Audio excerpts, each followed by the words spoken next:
This is our CDC update and COVID roundup for March 15th, 2024.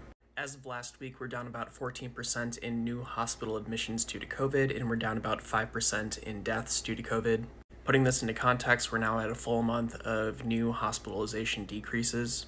So 4 weeks of that, and then 6 out of the past 7 weeks have had death decreases, with 1 week holding constant. In terms of our current proportion of COVID variants, the CDC reports that there are increases in JN1.13, this red right here. But again, this JN1 variant breakdown of the subvariants is about a month behind what it should look like. Raj provides us with the most updated variant dashboard. This is what the breakdown should look like, where there are at least 5 variants of JN1 that are above the JN1.13. And based on how the CDC has it set up, anything over a 1% threshold gets listed on our variant breakdown, our Pango lineages. So technically everything above JN1.22 should be listed, meaning that for the JN1 lineage breakdown, there should be 11 different subvariants listed. I am not sure why the CDC is lagging so far behind what our current variant breakdown looks like, but you should just be aware that this giant JN1 block is misrepresentative. From our county map of new hospitalizations due to COVID in the US. As a reminder, anything that is orange is increasing levels of COVID, anything yellow is holding stable. This could be stable at high or low levels. You have to look to prior maps to know. And anything that is green or teal is decreasing levels of COVID hospitalizations.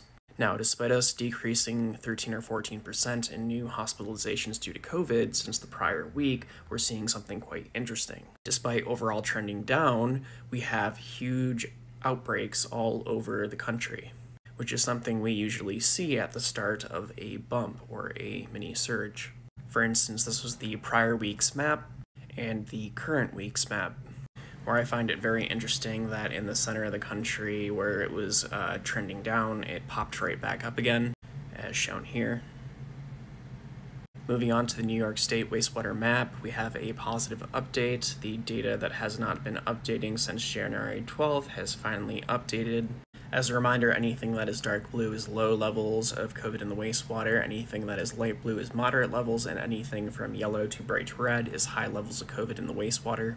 While there was no reported wastewater data last week from New York, we do have a precipitous drop from our last reporting period to this one. It went from about 86% at the high levels to now 58% at the high levels, which is showing improvement. But again, when you have a large proportion at high and moderate levels, it's still something where you need to be careful. Looking at wastewater scan in California, we are having quite a drop in signal. But again, in a relative sense, we dropped to the peak of the 2021 wave, making it a relative low, not an absolute low. The problem then comes when we look at all the wastewater facilities reporting to wastewater scan in the US, in that we are still trending downward very, very slowly, much slower than prior years. So here's that again.